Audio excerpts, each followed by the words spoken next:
Juzgado y crucificado. Lección 12. Tercer trimestre, del 14 al 20 de septiembre del 2024. Sábado por la tarde, día 14 de septiembre. Texto para memorizar. Y en la hora novena, Jesús exclamó a gran voz diciendo: Eloí, Eloí, lama sabactani, que traducido quiere decir: Dios mío, ¿por qué me has desamparado? Marcos capítulo 15, versículo 34. Veamos el comentario. El Salvador no murmuró ni se quejó. Su rostro permaneció sereno y calmo, pero grandes gotas de sudor corrieron por su frente. Mientras los soldados hacían su terrible obra, Jesús oró por sus enemigos. Padre, perdónalos porque no saben lo que hacen. Esa oración de Cristo por sus enemigos abarcó al mundo, abarcó a cada pecador que había vivido o debía vivir desde el principio del mundo hasta el fin del tiempo. Sobre todos recae la culpa de haber crucificado al Hijo de Dios. A todos se les ofrece libremente el perdón. El que quiera puede tener paz con Dios y heredará la vida eterna. Tan pronto como Jesús fue clavado en la cruz, fue levantada por hombres fuertes y con gran violencia arrojada al lugar preparado para ella. Esto causó la más intensa agonía al Hijo de Dios. Pilato escribió entonces una inscripción en hebreo, griego y latín y la colocó sobre la cruz, sobre la cabeza de Jesús. Decía: Jesús de Nazaret, el Rey de los Judíos.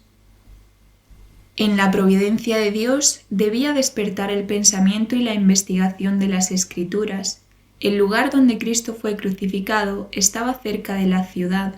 Miles de personas de todas las tierras estaban entonces en Jerusalén y la inscripción que declaraba a Jesús de Nazaret como el Mesías llegaría a su conocimiento. Era una verdad viviente transcrita por una mano que Dios había guiado. Domingo, día 15 de septiembre. ¿Eres tú el Rey de los Judíos? Lee Marcos capítulo 15, versículos del 1 al 15. Pregunta: ¿qué tipo de situación irónica se produce aquí? Pilato no era un juez justo ni concienzudo, pero aunque débil en fuerza moral, se negó a conceder lo pedido. No quiso condenar a Jesús hasta que se hubiese sostenido una acusación contra él. Los sacerdotes estaban en un dilema. Veían que debían cubrir su hipocresía con el velo más grueso. No debían dejar ver que Jesús había sido arrestado por motivos religiosos. Si prestaban esto como una razón, su procedimiento no tendría peso para Pilato. Debían hacer aparecer a Jesús como obrando contra la ley común y entonces se le podría castigar como ofensor político. Tan solo unos días antes de esto, los fariseos habían tratado de entrampar a Cristo con la pregunta: ¿nos es lícito dar tributo a César o no? Pero Cristo había desenmascarado su hipocresía. Los romanos que estaban presentes habían visto el completo fracaso de los maquinadores y su desconcierto al oír su respuesta: dad a César lo que es del César. Ahora los sacerdotes pensaron hacer aparentar que en esa ocasión Cristo había enseñado lo que ellos esperaban que enseñara. En su extremo apremio recurrieron a falsos testigos y comenzaron a acusarle diciendo: a este hemos hallado que pervierte la nación y que veda dar tributo a César, diciendo que él es el Cristo, el Rey. Eran 3 acusaciones, pero cada una sin fundamento. Los sacerdotes lo sabían, pero estaban dispuestos a cometer perjurio con tal de obtener sus fines. Pilato discernió su propósito. No creía que el preso hubiese maquinado contra el gobierno. Su apariencia mansa y humilde no concordaba en manera alguna con la acusación. Pilato estaba convencido de que un tenebroso complot había sido tramado para destruir a un hombre inocente que estorbaba a los dignatarios judíos. Volviéndose a Jesús, preguntó: ¿Eres tú el rey de los judíos? El Salvador contestó: Tú lo dices. Y mientras hablaba, su semblante se iluminó como si un rayo de sol resplandeciese sobre él. Cuando oyeron su respuesta, Caifás y los que con él estaban invitaron a Pilato a reconocer que Jesús había admitido el crimen que le atribuían. Con ruidosos clamores, sacerdotes, escribas y gobernantes exigieron que fuese sentenciado a muerte. A esos clamores se unió la muchedumbre y el ruido era ensordecedor. Pilato estaba confuso. Viendo que Jesús no contestaba a sus acusadores, le dijo: ¿No respondes algo? Mira de cuántas cosas te acusan. Mas Jesús ni aun con eso respondió. Hemos leído del deseado de todas las gentes de las páginas 673 a las 674. Lunes, día 16 de septiembre. Salve, Rey de los judíos. Lee Marcos capítulo 15 versículos del 15 al 20. Pregunta: ¿qué le hicieron los soldados a Jesús y cuál es su significado? Jesús fue tomado extenuado de cansancio y cubierto de heridas, y fue azotado a la vista de la muchedumbre. Entonces los soldados le llevaron dentro de la sala, es a saber, al pretorio, y convocan toda la corte, y le visten de púrpura, y poniéndole una corona tejida de espinas, comenzaron luego a saludarle: «Salve, Rey de los judíos», y escupían en él, y le adoraban hincadas las rodillas. De vez en cuando, alguna mano perversa le arrebataba la caña que había sido puesta en su mano, y con ella hería la corona que estaba sobre su frente, haciendo penetrar las espinas en sus sienes y chorrear la sangre por su rostro y barba. Admiraos, oh cielos, y asómbrate, oh tierra, contemplad al opresor y al oprimido. Una multitud enfurecida rodea al Salvador del mundo. Las burlas y los escarnios se mezclan con los groseros juramentos de blasfemia. La muchedumbre inexorable comenta su humilde nacimiento y vida, pone en ridículo su pretensión de ser hijo de Dios, y la broma obscena y el escarnio insultante pasan de labio a labio. La ira de Satanás fue grande al ver que todos los insultos infligidos al Salvador no podían arrancar de sus labios la menor murmuración. Aunque se había revestido de la naturaleza humana, estaba sostenido por una fortaleza semejante a la de Dios y no se apartó un ápice de la voluntad de su Padre. Pilato mandó entonces que se trajese a Barrabás al tribunal. Presentó luego los dos presos, uno al lado del otro, y señalando al Salvador dijo con voz de solemne súplica: «He aquí el hombre. Os lo traigo fuera para que entendáis que ningún crimen hallo en él».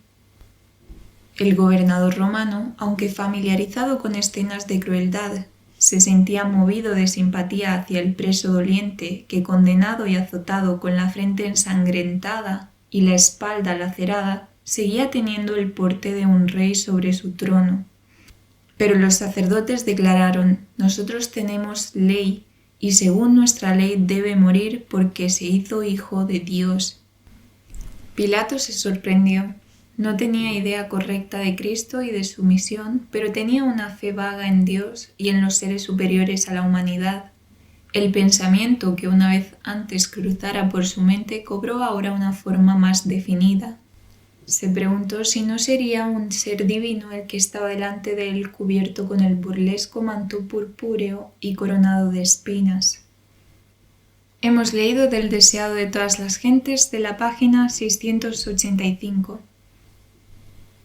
Martes, día 17 de septiembre. La crucifixión. Lee Marcos capítulo 15 versículos del 21 al 38. Pregunta: ¿qué terrible y dolorosa ironía aparece en estos pasajes? Al cruzar Jesús la puerta del atrio del tribunal de Pilato, la cruz que había sido preparada para Barrabás fue puesta sobre sus hombros magullados y ensangrentados.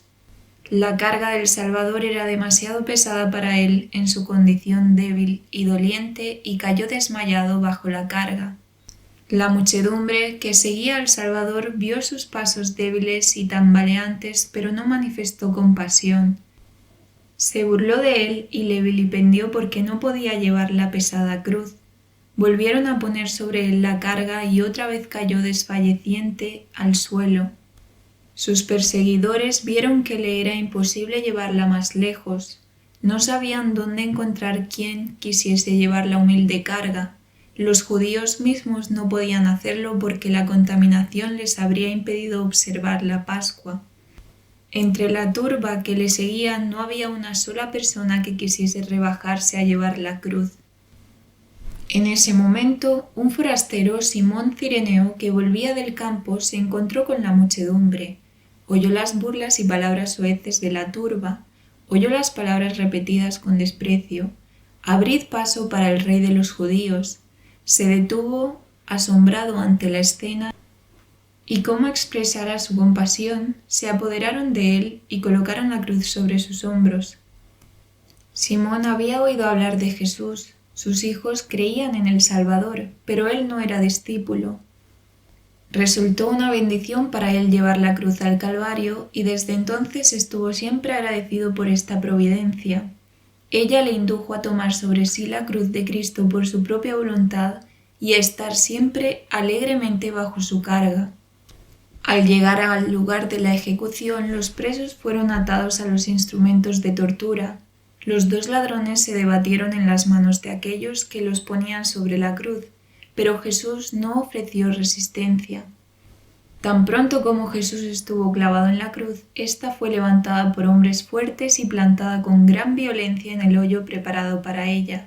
Esto causó los más atroces dolores al Hijo de Dios.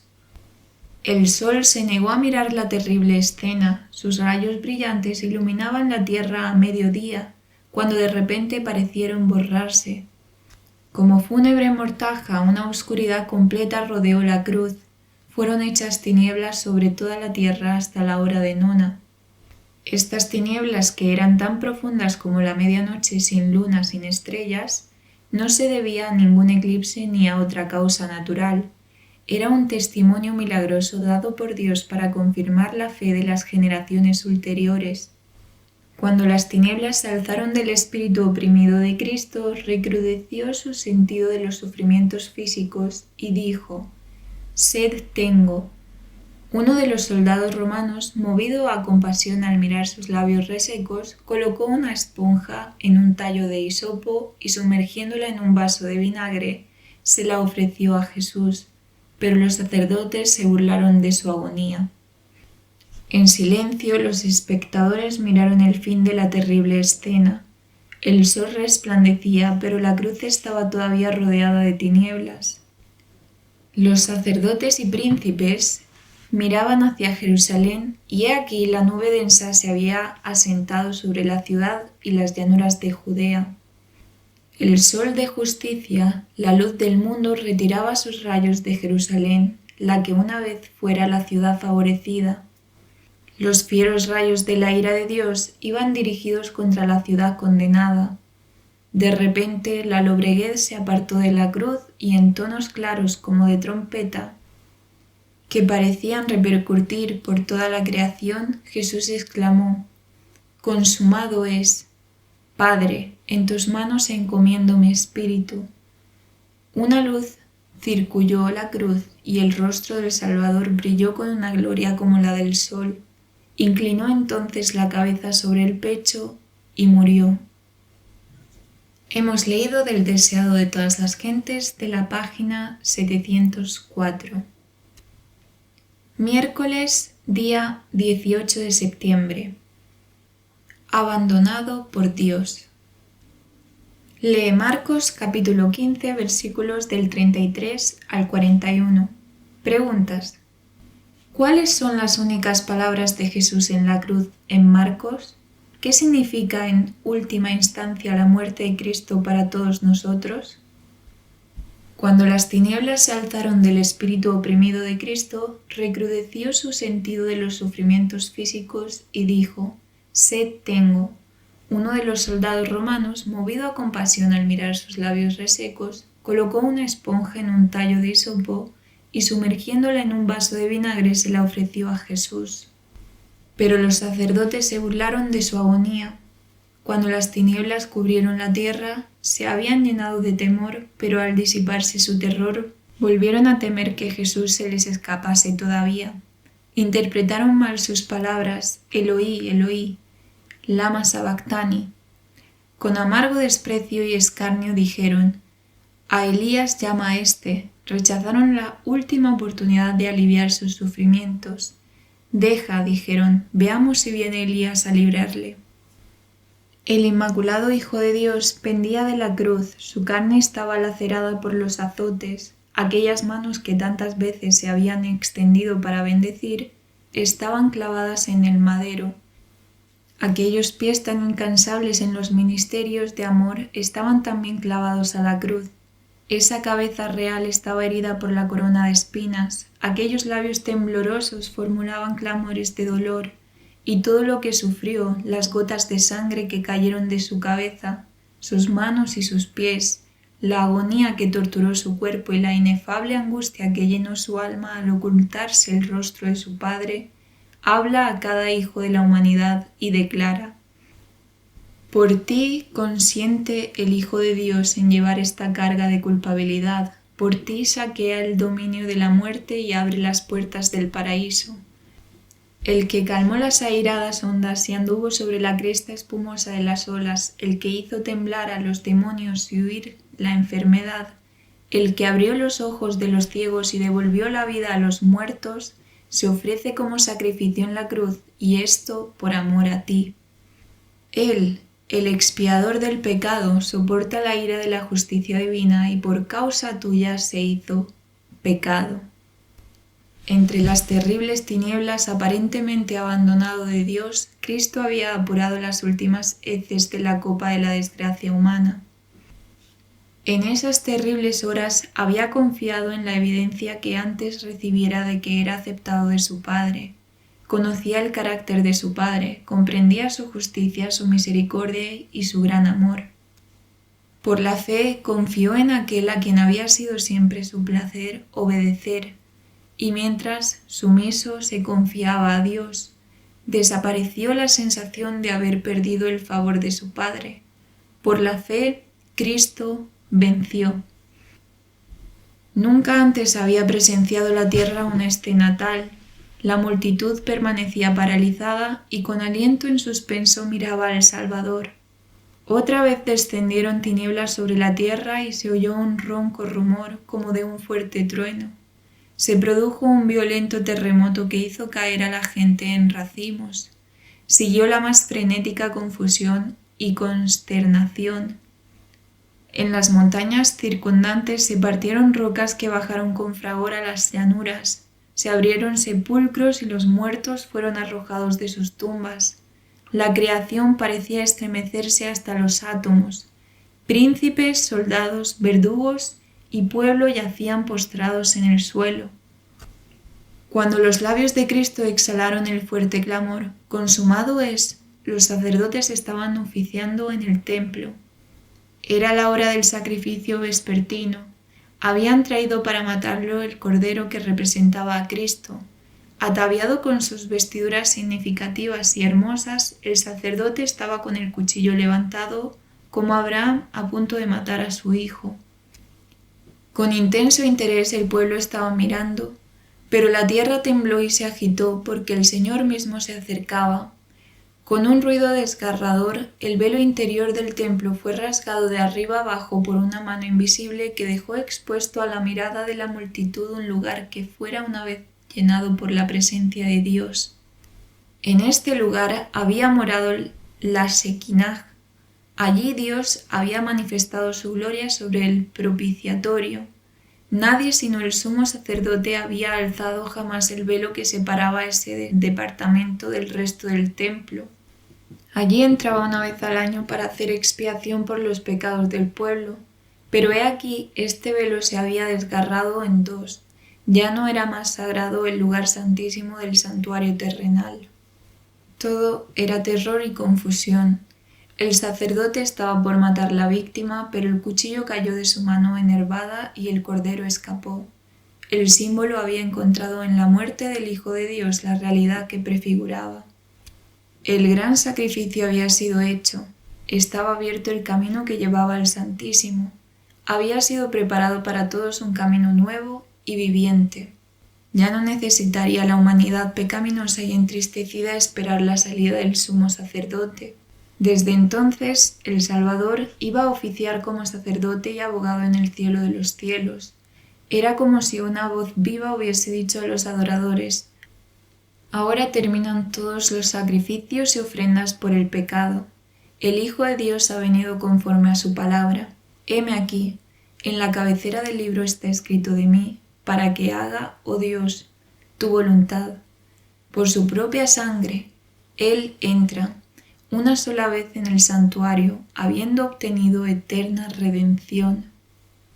Hemos leído del deseado de todas las gentes de las páginas 704 y 705. Jueves, día 19 de septiembre. Llevado a descansar. Lee Marcos capítulo 15 versículos del 42 al 47. Pregunta: ¿qué importancia tiene la intervención de José de Arimatea, sobre todo teniendo en cuenta que no se veía a ninguno de los discípulos de Jesús? Con la muerte de Cristo perecieron las esperanzas de sus discípulos. Miraban sus párpados cerrados y su cabeza caída, su cabello apelmazado con sangre, sus manos y pies horadados, y su angustia era indescriptible. Hasta el final no habían creído que muriese, apenas si podían creer que estaba realmente muerto. Abrumados por el pesar, no recordaban sus palabras que habían predicho esa misma escena. Nada de lo que él había dicho los consolaba ahora. Veían solamente la cruz y su víctima ensangrentada. El futuro parecía sombrío y desesperado. Su fe en Jesús se había desvanecido, pero nunca habían amado tanto a su Salvador como ahora. Nunca antes habían sentido tanto su valor y la necesidad de su presencia. Aún en la muerte, el cuerpo de Cristo era precioso para sus discípulos. Anhelaban darle una sepultura honrosa, pero no sabían cómo lograrlo. La traición contra el gobierno romano era el crimen por el cual Jesús había sido condenado, y las personas ajusticiadas por esta ofensa eran remitidas a un lugar de sepultura especialmente provisto para tales criminales. El discípulo Juan y las mujeres de Galilea habían permanecido al pie de la cruz. No podían abandonar el cuerpo de su Señor en manos de los soldados insensibles para que lo sepultasen en una tumba deshonrosa. Sin embargo, eran impotentes para impedirlo. No podían obtener favores de las autoridades judías y no tenían influencia ante Pilato. En esta emergencia, José de Arimatea y Nicodemo vinieron en auxilio de los discípulos. Ambos hombres eran miembros del Sanedrín y conocían a Pilato. Ambos eran hombres de recursos e influencia. Estaban resueltos a que el cuerpo de Jesús recibiese sepultura honrosa. José fue osadamente a Pilato y le pidió el cuerpo de Jesús. Por primera vez supo Pilato que Jesús estaba realmente muerto. Informes contradictorios le habían llegado acerca de los acontecimientos que habían acompañado la crucifixión. Pero el conocimiento de la muerte de Cristo le había sido ocultado a propósito. Pilato había sido advertido por los sacerdotes y príncipes contra el engaño de los discípulos de Cristo respecto de su cuerpo. Al oír la petición de José, mandó llamar al centurión que había estado encargado de la cruz y supo con certeza la muerte de Jesús. También oyó de él un relato de las escenas del Calvario que confirmaba el testimonio de José. Fue concedido a José lo que pedía. Mientras Juan se preocupaba por la sepultura de su maestro, José volvió con la orden de Pilato de que entregasen el cuerpo de Cristo. Y Nicodemo vino trayendo una costosa mezcla de mirra y aloes, que pesaría alrededor de unos 40 kilos, para embalsamarle. Imposible habría sido tributar mayor respeto de la muerte a los hombres más honrados de toda Jerusalén. Los discípulos se quedaron asombrados al ver a estos ricos príncipes tan interesados como ellos en la sepultura de su Señor. Ni José ni Nicodemo habían aceptado abiertamente al Salvador mientras vivía. Sabían que un paso tal los habría excluido el Sanedrín y esperaban protegerle por su influencia en los concilios. Durante un tiempo pareció que tenían éxito, pero los astutos sacerdotes, viendo cómo favorecían a Cristo, habían estorbado sus planes. En su ausencia, Jesús había sido condenado y entregado para ser crucificado. Ahora que había muerto, ya no ocultaron su adhesión a él. Mientras los discípulos temían manifestarse abiertamente como adeptos suyos, José y Nicodemo acudieron osadamente en su auxilio. La ayuda de estos hombres ricos y honrados era muy necesaria en ese momento. Podían hacer por su maestro muerto lo que era imposible para los pobres discípulos. Su riqueza e influencia los protegían mucho contra la malicia de los sacerdotes y príncipes. Con suavidad y reverencia bajaron con sus propias manos el cuerpo de Jesús.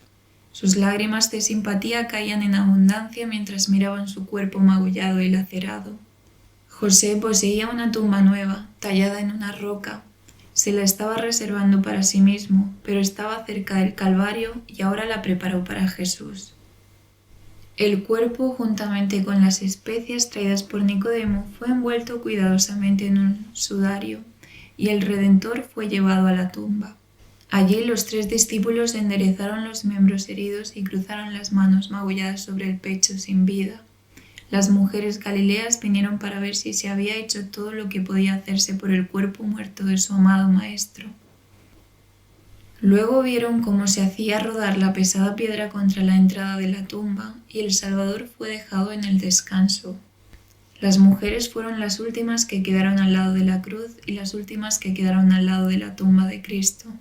Mientras las sombras vespertinas iban cayendo, María Magdalena y las otras Marías permanecían al lado del lugar donde descansaba su Señor derramando lágrimas de pesar por la suerte de aquel a quien amaban, y vueltas reposaron el sábado conforme al mandamiento. Hemos leído del deseado de todas las gentes de las páginas 717 a la 719. Viernes, día 20 de septiembre. Estudio adicional. Esta profecía se ha cumplido de manera notable. Todo el traje, vituperio y crueldad que Satanás pudo inventar e instigar a los corazones humanos se ha dirigido contra los seguidores de Jesús. Y esto se cumplirá de nuevo de un modo notable porque el corazón carnal está todavía enemistado contra la ley de Dios y no quiere sujetarse a sus mandamientos. El mundo no está más en armonía hoy con los principios de Cristo de lo que estaba en los días de los apóstoles. El mismo odio que inspiró el grito «Crucifícale, crucifícale», el mismo odio que condujo a la persecución de los discípulos, obra todavía en los hijos de desobediencia. El mismo espíritu que en la Edad Media condenó a los hombres y mujeres a la cárcel, al destierro y a la muerte, que concibió la aguda tortura de la Inquisición, que planeó y ejecutó la matanza de San Bartolomé y los autos de fe de Smithfield, está todavía obrando con maligna energía en los corazones no regenerados. La historia de la verdad ha sido siempre el relato de una lucha entre el bien y el mal. La proclamación del Evangelio se ha realizado siempre en este mundo haciendo frente a la oposición, los peligros, las pérdidas y el sufrimiento. Hemos leído de Hechos de los Apóstoles, de la página 69, el párrafo 3. Amén.